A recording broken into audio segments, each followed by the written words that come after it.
This documentary about overcoming life's darkest moments isn't on Netflix, and that's exactly why you need to watch it. Look, I've been through my share of tough times, and I'm tired of watching feel-good fluff that barely scratches the surface. My Silver Lining documentary on lrodvinetwork.com is different. It's raw, real, and completely transformative. This isn't some glossy production designed to make you feel better for 30 minutes.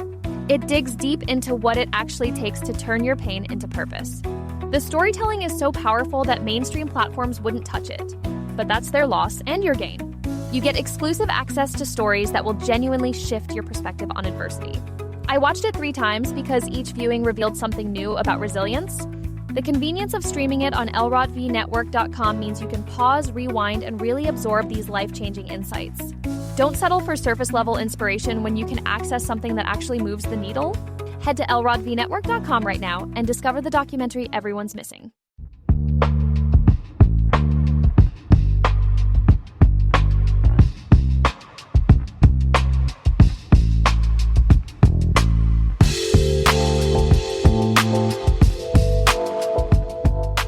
Hello, everyone. Welcome to this week's episode of Thirsty Topics. I'm Lawrence Elrod. And I'm Meryl Klimo. Hey, Meryl. How are you? Hey. I like your Bears shirt. Thank you. You know, I had to bring out the shirt being that we beat the Super Bowl champions on Friday. So woohoo! The Bears are on top.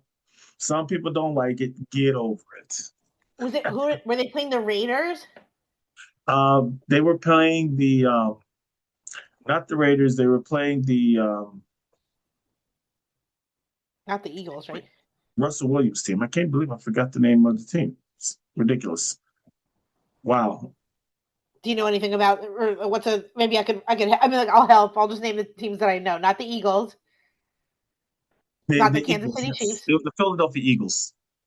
Oh, okay. That makes sense because I have a best friend in Philadelphia who was very upset on Friday. So that's why. So he probably would not like my shirt today, huh? No, exactly. And you know what's so crazy is that even though the Bears are on top of the NFC division leader right now, people are still giving them so much slack. It's like people just love to hate the Bears, which is crazy. Yeah. This friend went to the Super Bowl last year when the Eagles were in it. Really? Yep, and it was super cool. But yeah, so I'm hoping that your Bears will be in the Super Bowl this year. I hope so. I mean, we definitely have a good shot at it. Yeah. Well, this is interesting. A self-driving taxi takes passengers into the middle of police activity. No. We talked about these driverless cars. Yeah, going crazy, like hitting cats and everything. Yeah. Just imagine being a passenger in the vehicle. It's driverless, and a high-risk felony arrest was taking place, with a man laying face down on the road outside of his vehicle and cops pointing guns at him. Police said that they had been pursuing the suspect in a stolen vehicle and had not yet blocked off traffic when the Waymo approached the standoff. Cops can be heard shouting for the driverless car to move out of the way. Good luck with that. Yeah. Waymo made a left turn into the intersection in the line of fire. Ooh, that's so scary. People filming the incident in different vehicles basically said, "What the fuck is that Waymo doing?" A Waymo spokesman told ABC News the taxi came across the street, blocked by police vehicles early Friday before turning into an area that was not blocked off, where the other vehicles were also traveling. Oh. Waymo said that the vehicle was in the vicinity for no more than 15 seconds. Okay. That's a long time, though. That's not as short as they make it out to be, being that it takes a second for something to go horribly wrong. Yeah. So they said safety is our highest priority at Waymo, both for people who choose to ride with us and with whom we share the streets. When we encounter unusual events like this, we learn from them as we continue improving road safety and operating in dynamic cities, the spokesman said. Yeah, I don't think I'd feel too comfortable in that situation. No, me neither. I mean, it is so scary that these things are like, whoopsies, well, we're working on that, or like, oops, like there should not be like any whoopsies. I feel like this should all be tested out like thousands of times before it hit the public market. Oh, I agree. And the crazy thing to me, Meryl, is this isn't a whoopsie incident. What if they would have opened fire and all of a sudden you Yeah, got this Waymo that gets in the middle of fire, and now you have this passenger that can be hurt or possibly killed because the driverless car is like, do, let's go this way. yeah, I don't know. I just think that, like I said, I've never been a real big fan of it, and this probably just kind of strengthens my belief of not writing in a taxi in a driverless yeah. taxi. I mean, what about you, Meryl? It makes me, from like a writer's point of view too, it makes me really want to write something in a script where like this happens. And I mean, this is just like definitely like a movie moment where the character is just trapped inside the car and like either goes into the middle of an intersection of something funny, or like I feel like it's only a matter of time before we start seeing in TV shows and movies like some punchlines about self-driving cars or people being stuck in them, or this type of thing. But in real life, I still have not been in a Waymo yet at all. They're all over Los Angeles. I see them all the time, and I drive next to them all the time, like when I'm in more of like the Hollywood, like central area. But I still don't like them and don't trust them. I mean, I would think that the passenger in that vehicle was probably terrified beyond belief. Yeah, yeah, yep, absolutely. And I mean that's scary. And it's also if police and everyone are trying in the middle of doing their jobs, like in a standoff, it's like what you don't need is a white car, white Waymo, just like making its way to the middle. I mean, I'm glad no one got hurt, but I could just picture how comical this is. They're yelling at this car to get out of the way. It's like, okay, you guys realize there's no driver there, right? Yeah, yeah, yeah, yeah. And that's the thing too. I think that'd be one thing if like it was helping us drive, but it seems like when you're just kind of stuck there and like you either can't get out or you can't move, that is such a not a good feature that anyone wants to have. And like, yeah, it's just really scary. Oh no, exactly. I mean, I've seen people talk about how they use Waymos, and they had an incident where there was a malfunction, and the Waymo kept taking them in a circle and wouldn't let Oh them get my out. gosh. There are all kinds of horror stories. Now, granted, it's very, very minimal when it does happen, but Yeah. it's not minimal when you're in that vehicle when the malfunction is taking place. Yeah. I wonder how it will do too with like if like a drawbridge goes up or like a pothole, like something that you wouldn't normally see, something like that. I could just see a Waymo like driving someone up a up a drawbridge and down onto like police activity. You know what's kind of scary? You wonder if that would happen. Yeah, But it just what do you do bothered as me. what do you do as a passenger though? I don't know. That's what I mean. Is people should be able to like with ease get out of their Waymo or take control if they need to and stuff. That is so true. That is so true because you're right. I didn't even think about that because I know in Chicago we have a lot of bridges that we raise up, to let the boats go Yeah, through. And it's like, will the Waymo be smart enough to realize, this bridge is going up. Maybe I should stop, you know? exactly. Oh, yeah. I don't even want to know. Yeah. Yeah. I don't think I'll be getting in a driverless car anytime soon. No, me neither. And I know people say like, yes, there's absolutely so much human error and everything, but at least like I don't know, at least I don't know what any Uber drivers that would drive me directly into a police activity. Maybe there definitely are a few and everything, but yeah. Well, I thought this was really interesting. A new study from the University of Cambridge examined MRI brain scans from nearly almost 4,000 people, ranging from infants to 90 years old, and they found that the structure changes gradually and that our brain rewires in 5 distinct lifelong eras. So just like Taylor Swift had her eras tour, they're saying that our brain has like 5 eras that we go through. I won't get too much into it, but basically it's like childhood, adolescence, adulthood, early aging, and late aging. So I feel like right now you and I are in our childhood era, which is 32 to 66, unless you're unless you're either 28 or 72 and not telling me. But I assume that we're in the same era. So right now, that era is the longest stable phase during which brain wiring largely stabilizes and connectivity patterns shift towards a more compartmentalized and organized network. So I guess like, did you feel? I mean, obviously we feel different, but like when you're in adolescence, which is supposed to go to like your 30s almost, but I thought adolescence ended when you're like 21 or 22. Did you feel like a definite year that you kind of felt like you matured a lot? I've always told people that, there's different phases in everyone's life. Like, for example, when you're 18 versus 30 years old, you're literally two different people. Yeah. Even from 21 to 30, you're two different people. And I think that that's true even when you're looking at 30 from to 40 and then even to 50. You change Yes. based on life experiences and what you've been through. So, oh yeah, I've definitely experienced that. How about you? Um, I still feel like in many ways I'm very, very, very immature, but like, uh, I definitely feel it's so funny. I honestly feel like being in like a long relationship has like settled my brain more than anything else, just because I honestly feel like if I was single or didn't have like, a partner that I was tethered to, I still feel like I would probably be acting very immature, especially since I don't have children and stuff.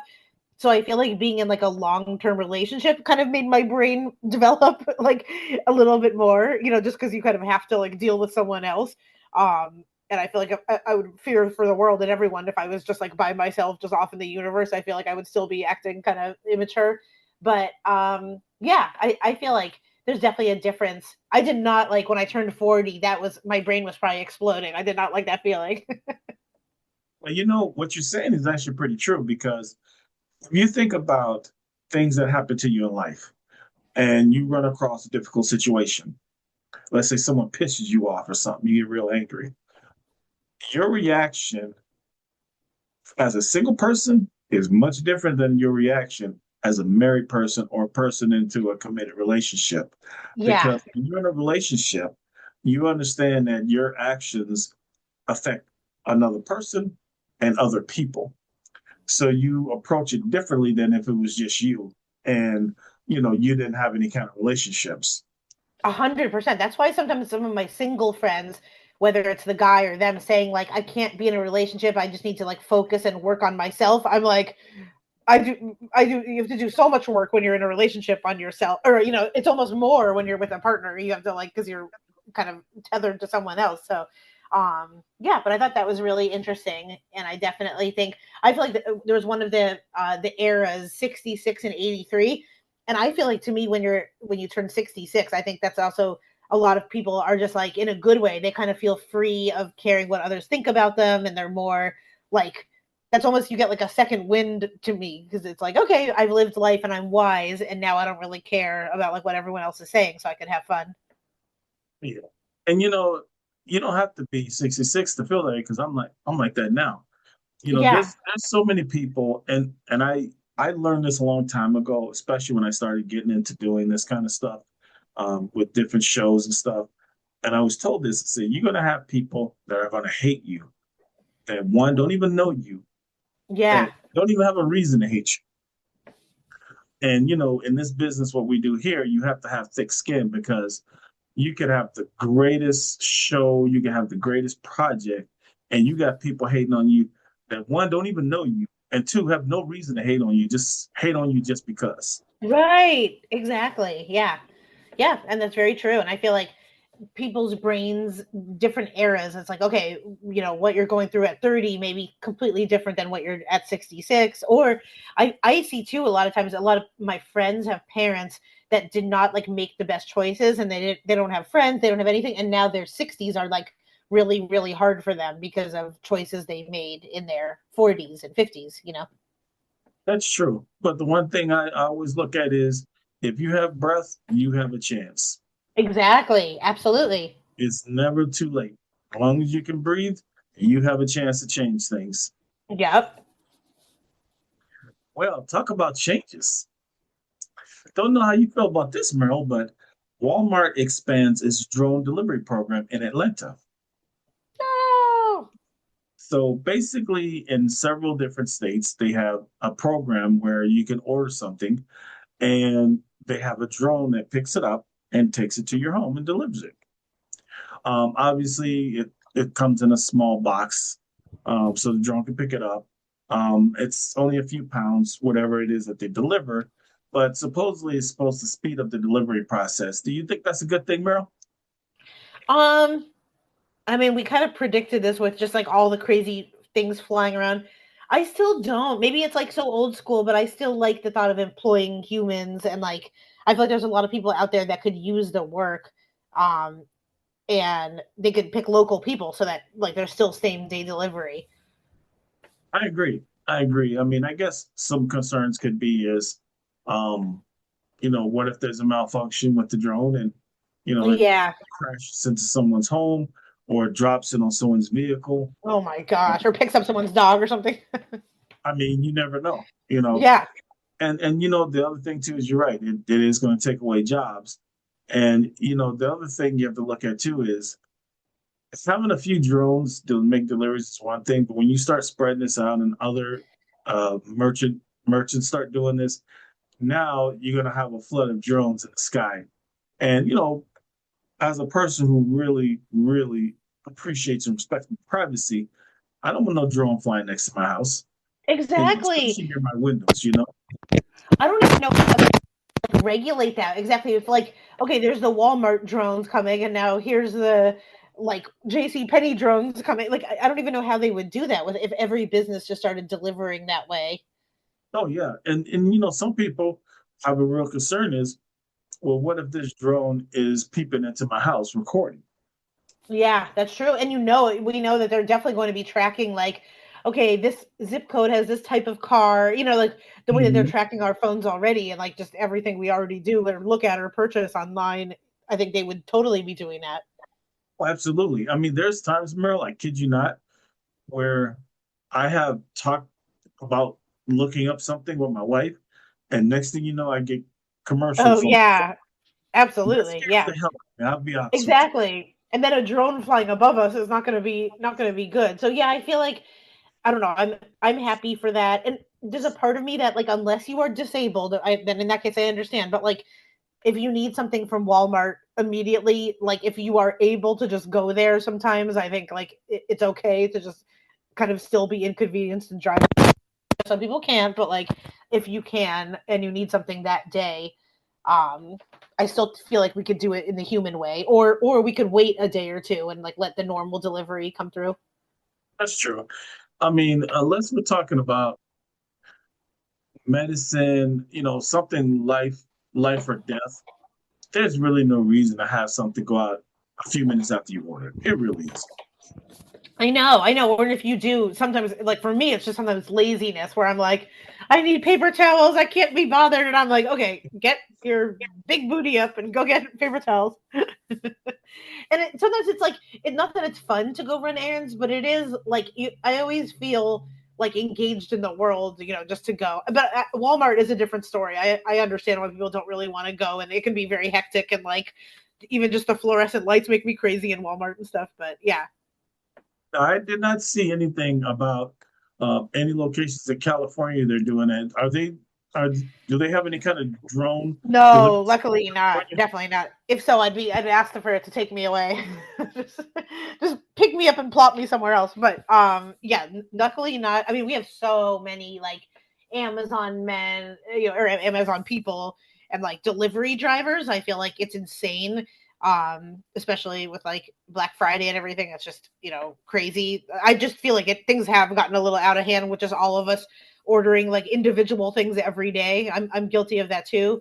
But I saw TikTok where a guy was like, really, you ordered this 19-piece bed off of FedEx and now I have to deliver like your bed in 19 pieces?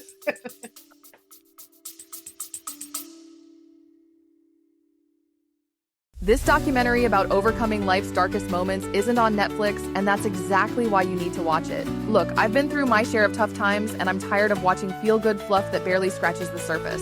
My Silver Lining documentary on LRAWTVNetwork.com is different. It's raw, real, and completely transformative. This isn't some glossy production designed to make you feel better for 30 minutes.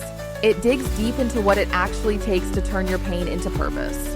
The storytelling is so powerful that mainstream platforms wouldn't touch it. But that's their loss and your gain. You get exclusive access to stories that will genuinely shift your perspective on adversity. I watched it 3 times because each viewing revealed something new about resilience.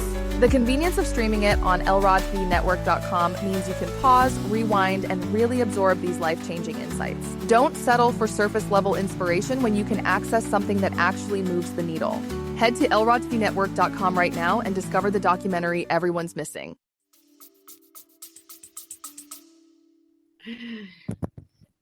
Yeah, I honestly videos like that. They weren't too happy. Yeah. So yeah, no drones. I say no to drones for now. There you go.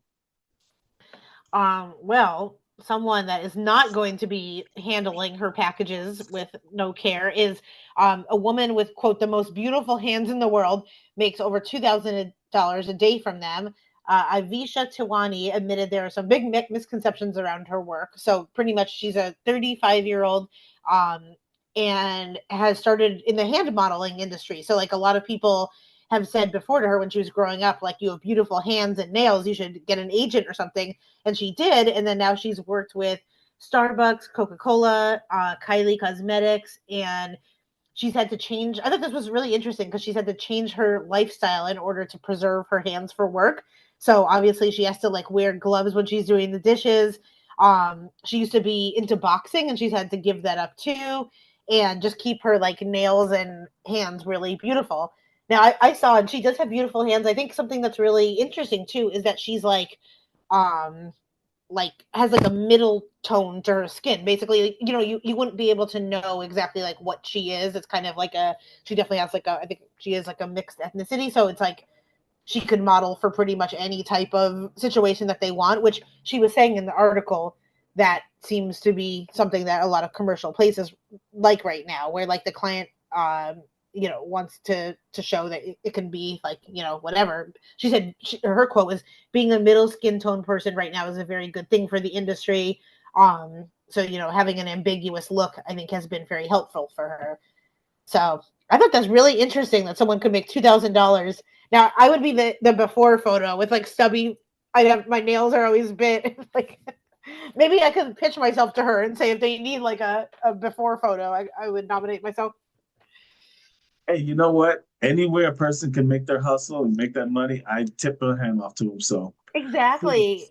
kudos. Yeah, and I've had 1 or 2 friends in Los Angeles, female friends that have done hand modeling, and yeah, you have to get your nails done like really beautiful, and they just use it to show products, or of course, no one wants to be looking at like someone's nasty nails if they're like eating a French fry on TV or something. So I would imagine, even though the pay is great, I would imagine it's got to be a pain in the ass sometime, knowing that you have to be so careful around your hands, yeah, I know. But imagine you do it for like 4 days a month, and then you've made like over $8,000, and you could just chill. That's true. That's very true. I mean, it's a great way to make a 6-figure income without doing a full-time job. Exactly. Yep. Unfortunately, this subject here is not a good one. Remember we talked about the pause to SNAP funding, and Yeah. that was turned back on after they ended the shutdown. Well, now the Trump administration's has a new SNAP funding threat right now. So basically, what they're doing is Trump officials threatening to withhold SNAP funds from Democratic-led states. What? Yeah. That really seems like it should be. That's like a breach of the Constitution or something. Like that just seems so illegal. And what's so crazy about it, Meryl, is they want the Democratic states to give up information on the people that receive SNAP, and their immigration status is what they want, and contact information. Ooh. And the thing is, regardless of what side of the fence you're on, this is so wrong on so many different levels. It really is. Now you're playing pawn with people's lives for political gain. That's not cool. That's not a good thing at all. I know. No, I don't know this. To get SNAP benefits, do you have to have like a social security number? Or I don't even know. Do you have to prove that you're an American citizen, even just like enrolling in the program? Um, uh, from what I understand, um, the SNAP benefits is something that you have to be naturalized citizen or at least an American citizen in order to receive. The intricates of it, I'm not really sure about, but it's not something that's rolled out to immigrants coming into the country. Exactly, because I don't even understand how someone would get that if they are undocumented. Like, how would they even be registered, or like, all that kind of stuff. But yeah, I feel like that is not the way to go about it, by threatening to take away people's SNAP benefits, and then and then it affects some areas of like people in Florida would get it, but other people would in California wouldn't. Like, that just seems so weird. Well, and then the other thing too is you're punishing everyone Yeah, because you're not picking and choosing people. You're just cutting it off for the whole state, and that's not right. That's not right at all. yeah. That seems like it's like if like mom and dad fight, and it's like, okay, now everyone has to go to bed because like you're being mean to your mother or something, and then it's like, yeah, it's just not, doesn't seem fair or very strategic, and that seems like something that would like bite the candidate in the butt like a few years later, when if tides change, and like more Democrats got in power. That absolutely seems like something they would use against them in like the next election. Yeah, and the other thing too, Meryl, is that I don't know if the administration understands this, but when it comes to SNAP benefits, they don't ask your political party. So Right. you're going to inadvertently hurt your voters as well too by doing this. Yeah. It'd be really interesting. I also feel like by doing this, they're like intonating that a lot of the people that get SNAP benefits are more from like liberal cities, and like I think they have an idea of like the kind of person that uses it. But I feel like I think both people that are affiliated with whatever are using it. Like, I think it helps a lot of people on Oh, whatever absolutely, political spectrum. absolutely. I just think it's sad that politicians would basically use American citizens as pawn in their political games. I just don't understand it. I don't understand Yeah, it. me too.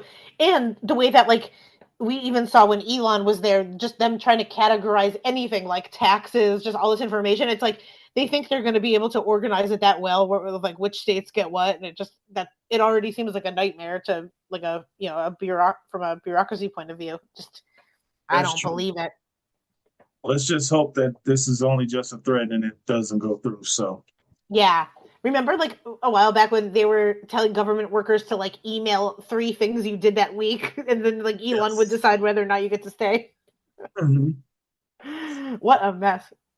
Yes, it was. Yes, it was.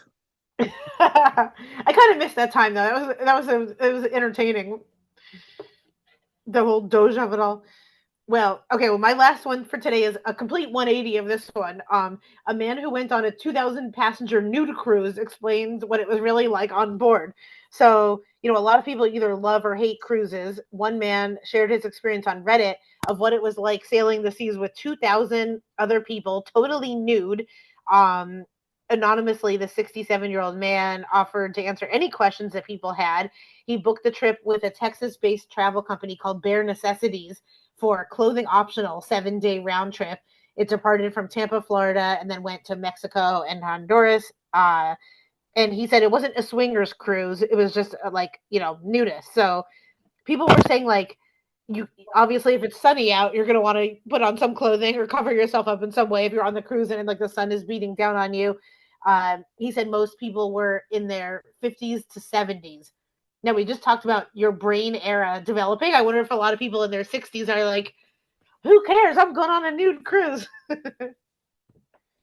I'm gonna ask the obvious question that probably a lot of men are thinking right now as they watch or listen to this. What if you're on this cruise with your significant other? Yeah, that's true. That's true. Let's see how to be tactful about this. You're butt naked and you're respectful, but a piece of your body is showing something else. How do you I handle that know. situation? Oh, that's true. Because think I would about it, be you're so naked. mad at my, yeah, exactly, exactly. And maybe I have a feeling that, I mean, that'd be crazy if someone never dabbled in like nudist stuff and then all of a sudden they went right on the cruise for like a few days. I have a feeling that most of these people probably are in like the nude world a lot of times. And to me, it would be gross when there's a buffet and everyone's eating. Like, I don't want to be waiting in line for my prime rib and like be next to some guy or girl or anyone, like have their genitals all around. Oh, that would be interesting. Yeah, it's almost from like a hygienic point of view, it kind of grosses me out. I could see a scenario where like if you're nicely in the sun and like sailing nicely, it's like, okay, people can be topless or whatever. That would be fun and nice. But I think, yeah, if you're at the buffet or like at a disco or something, or like even, they have like poker rooms and stuff. No, thank you. See, I don't know. It's certain things you should be nude. Because here's the thing. Now, if they have a barber, I would not be getting I would not be getting my haircut. No. Yeah, no, I mean like sitting down in it and everything. If anything, I would just like, yeah, just charter a yacht with like a few friends and do that. I don't want to be with people I don't know. Yeah, I mean, again, it's interesting because, like, when you get your hair cut, and I don't know why barbers do this, they like to get up on you a little bit too close to me. No, really? No way. To have a naked barber? No, we ain't doing all that. Oh. I'll let my hair grow out. I'll deal with it when I get back home. Exactly. And they said that thank goodness the workers are clothed a lot. Imagine like the housekeeping, the maid just like doing your bed. But I mean, I think I think it's kind of a cool concept. I really do. And I feel like it would be very like fun to just, in theory, but I don't want to see most people nude, and it seems crazy. But it does seem like they have elements of freedom and how cool it would be to like be walking around and be totally free, but maybe not on like a big giant cruise. Yeah, that's true. I mean, hoping that cruise is an adult only cruise, Yeah, they said it is too. And they said it's a lot of like 50 to 70-year-olds, which is so funny. Because let's think about it like this, Meryl. You got a bunch of naked people, you got liquor, and it's all adults. Yeah. You can have your own live view. Let me see how to say this. Your live show right in front of you. Yeah, which I don't want to see. Boy, that was a good topic. That was Thank you. It does seem like people in their 60s are just like, here we go. Like it's funny that like you would think this would be more of a college age thing or 30s or 40s, but it seems like once someone hits their 60s, they're just letting it all hang out. Yeah, especially, and the funny thing too, Meryl, you always have that one person that is kind of like really talkative that walks up and talk to anybody. Oh yeah, you can't be too extroverted. It's fun like this. You're sitting there, you're already a little nervous because everybody naked, including yourself. Then these strangers walk up. Hey, how you doing? Yeah. You sit down there, standing up, and it's like, oh my god. So I'm like, no, I don't want to know this. Ugh.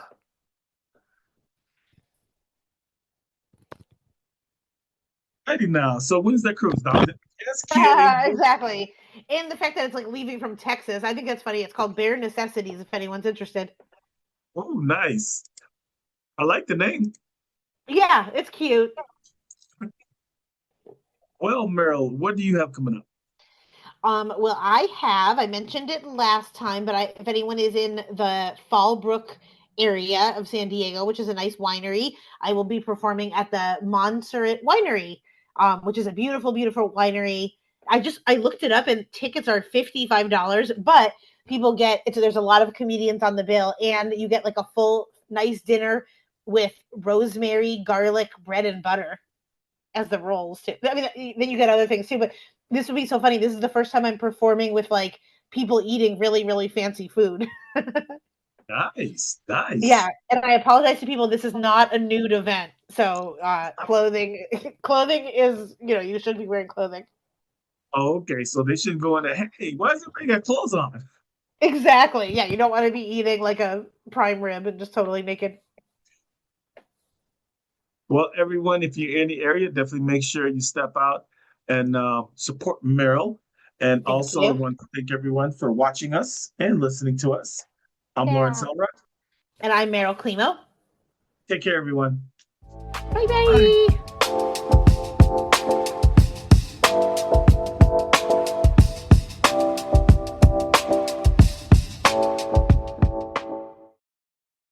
This documentary about overcoming life's darkest moments isn't on Netflix, and that's exactly why you need to watch it. Look, I've been through my share of tough times, and I'm tired of watching feel-good fluff that barely scratches the surface. My Silver Lining documentary on lrodthenetwork.com is different. It's raw, real, and completely transformative. This isn't some glossy production designed to make you feel better for 30 minutes. It digs deep into what it actually takes to turn your pain into purpose. The storytelling is so powerful that mainstream platforms wouldn't touch it. But that's their loss and your gain. You get exclusive access to stories that will genuinely shift your perspective on adversity. I watched it 3 times because each viewing revealed something new about resilience. The convenience of streaming it on lrodthenetwork.com means you can pause, rewind, and really absorb these life-changing insights. Don't settle for surface-level inspiration when you can access something that actually moves the needle. Head to lrodthenetwork.com right now and discover the documentary everyone's missing.